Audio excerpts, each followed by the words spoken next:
Gonna get that silk, silk, silk. Gonna get that silk, silk, silk. Silk Road. Alright, so today's lesson is all about the basics of the Silk Road. I think I'm gonna split this into two lessons ultimately. So here's just a bunch of top tier memes all about the Silk Road. People are just having a fun time. Mongols drinking the tea. Boromir being like, you don't travel the entire Silk Road unless if you're Marco Polo or Ibn Battuta. But for the most part, people did kind of one section of the Silk Road, and I'm gonna deep dive into the whole Silk Road right now. But basically, if there's one historical concept that's just all over Unit 2 in AP World History, it's this one. This is the main course of Unit 2's dinner plate. So here we go. Gonna move on to the next thing. I gotta click. There it is. What is the Silk Road? Big concept. So there's no singular road. Okay. In fact, there's no follow the yellow Silk Road. Like, that's not a thing. The Silk Road is the term for the trade network connecting East Asia to Europe, Africa, and the Middle East. It is one big, concise concept that is literally thousands and thousands of roads. Multiple major paths and ship trading networks. Some people will dispute that. Some people will say the Silk Road has to be on land. But me as your teacher, I'm saying it's also people sailing around too. I think the ships are a part of this road. Collectively, this whole thing is known as the Silk Road Trade Network. That should be what we officially call this, but sometimes we just say the Silk Road. This trade network was the major way to make money between the year 1200 and 1700, and the Mongols and their descendants controlled the whole thing. Maybe once you get to like around the year 1500, they start losing control, but for the most part, they're the people in charge of this thing. And because they keep safety and security on the Silk Road, people are traveling around it, people are trading, people are making big money, the Mongols take their cut, so global interaction is going to dramatically increase as a result of the Silk Road. White people, Asian people, Middle Eastern people, India people are all going to come in contact with each other in many, many ways. And it's going to have some big ramifications for our planet. So, Silk Road, that's what's up. All right, moving on.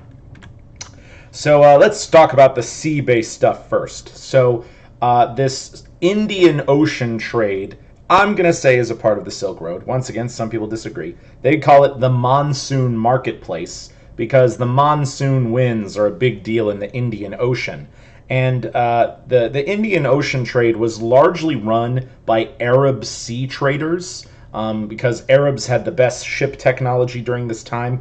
They had these ships, there's a picture of them right there, they're called dhows. And dhows couldn't be out in super deep water, so they kind of always had to hang relatively close to the coast or to shallow water. But Arab sea traders, they sailed all around the Middle East. They sailed to Africa, they sailed to China, they even sailed to Japan a couple times. They sailed down the coast of Africa into sub-Saharan Africa, did some trading there. So, and the Arab guys got super duper rich if you were part of this trade marketplace. And the really important thing too is all around these coastal places where they went, they talked to people about Islam. And they started spreading the Muslim culture around the Indian Ocean. They spread it to some Asian countries, and there's still really big Muslim populations in Asia to this day. So, it was a huge way for Arab people to make money, made the Middle East even more wealthy. So, even while the Abbasid Caliphate's going down, some people are making the cash. All right, so the Indian Ocean Trade Network, Monsoon Marketplace, important part of global trade during this time. All right, moving on. So, the life story of Ibn Battuta. This is really important. I could deep dive into the story of Ibn Battuta. I'll give you the quick summary. He's a Muslim scholar born in Morocco, in Tangier, so way in the top left side of Africa. He travels all over the dang world in the year 1300. He goes literally everywhere. And the cool thing is, he wrote a book about it when he was really old. And he has a lot of crazy, wacky adventures. And there's this great YouTube series done by the Extra Credits channel. And I think there's 5 or 6 episodes all about Ibn Tuta's life story. So I've assigned you all to watch those videos. And yeah, I'm a big fan of the Extra Credits YouTube channel. I give those people money. I tell them some options of stories to make in the future. So great historical account.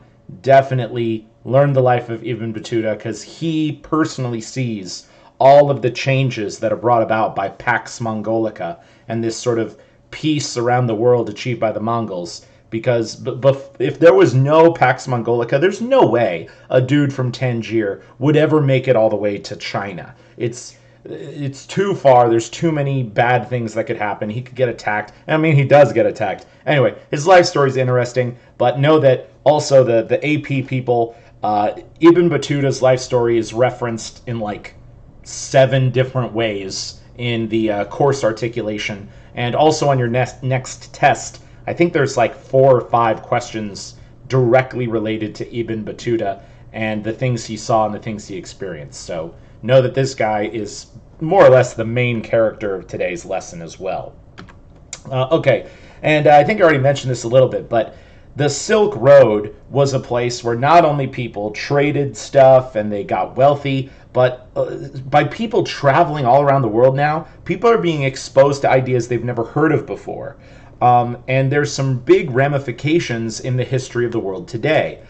During this period, Christians got to India and they started preaching the Christian God, and a bunch of Indian people were like, that's cool. So Christianity got settled into small parts of India during this time.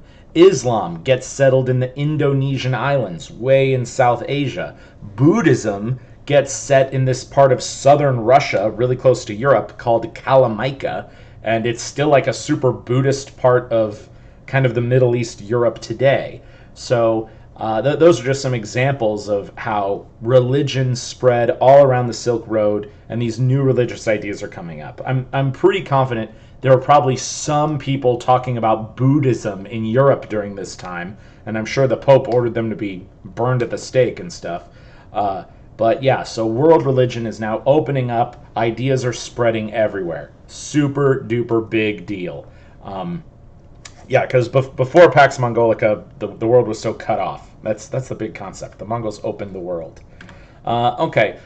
Also, long-distance immigration happening for the first time. So you have these things called diaspora communities. I mean, when I lived in South Korea, I was an American diaspora living in Korea. But yeah, these are these long-distance immigrant populations. You'd find a lot of Arab and Persian people in East Africa. And so many Arab people moved to East Africa that they created this merged language called Swahili, which is sort of a merge between some African languages and Arabic. Chinese merchant communities are all about Southeast Asia. Like, I know today, the country of Singapore is like maybe 5,000 miles away from China, but 70% of the people who live in Singapore are of Chinese, like, ethnic heritage. So it's people are now moving all over the world. Malaysian people are moving to India. India people are moving around the world too. Oh, I've got this other great video about a guy, I think he's from India, who goes all the way to Japan.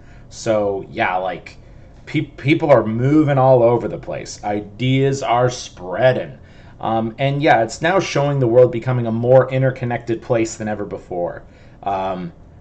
Ideas are making new things happen, and it's going to really accelerate the rate of change in the history of the world. Okay, so this is another kind of cool one-off topic that is mentioned in the course articulation, so I'll talk about it now too. So during this period, China had a pretty big fleet, and when the Mongols knocked out the Song dynasty, they said, hey, we want you to use this fleet to try to take over parts of the world that we don't own.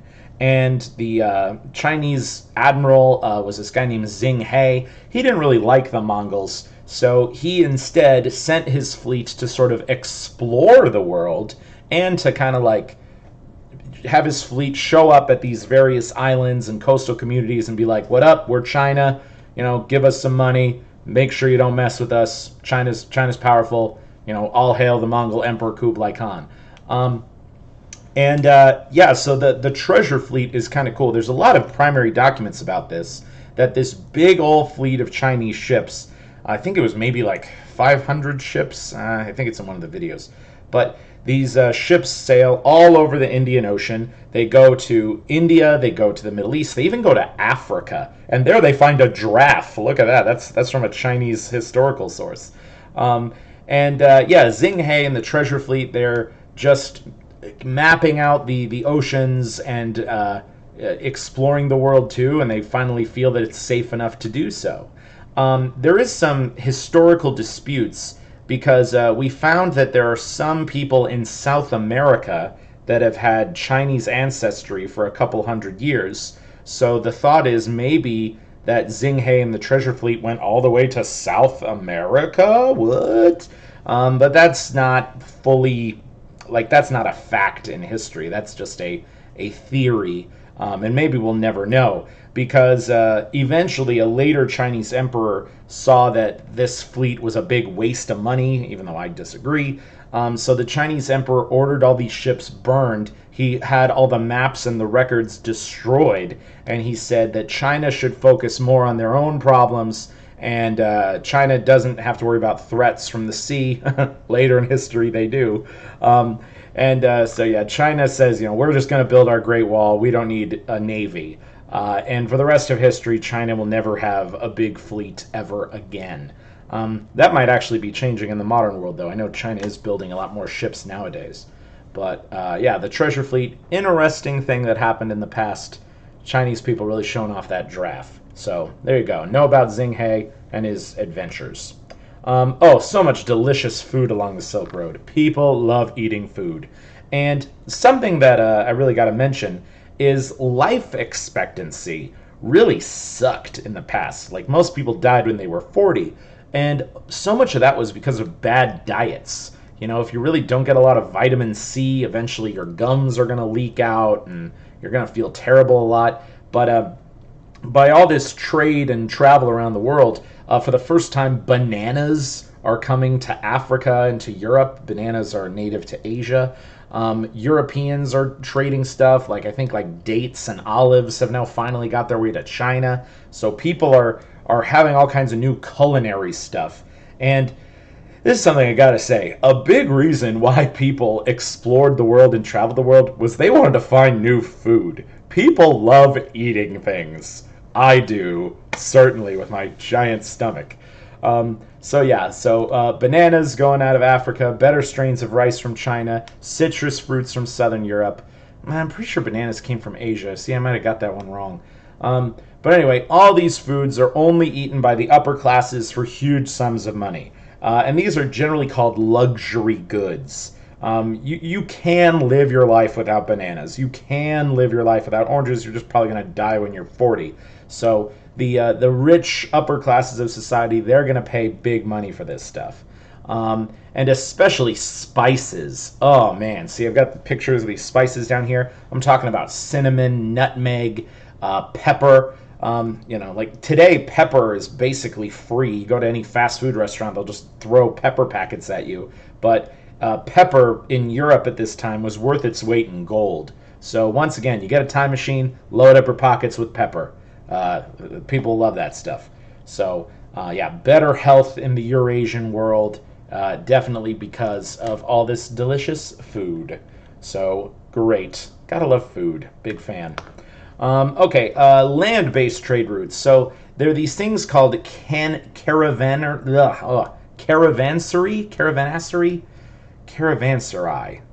I don't know how to pronounce it. But anyway, there's some pictures of caravansary. This is one right there. They're built all over the Asian and North African deserts. They're kind of these giant camel parking lots or camel stables. And it's because during this time period, huge amounts of traders would be walking along the desert, riding a bunch of camels. Camels have a bunch of stuff hanging on them. There are these sort of these pit stop stations set up every 50 miles or so. A lot of them are still around the world today.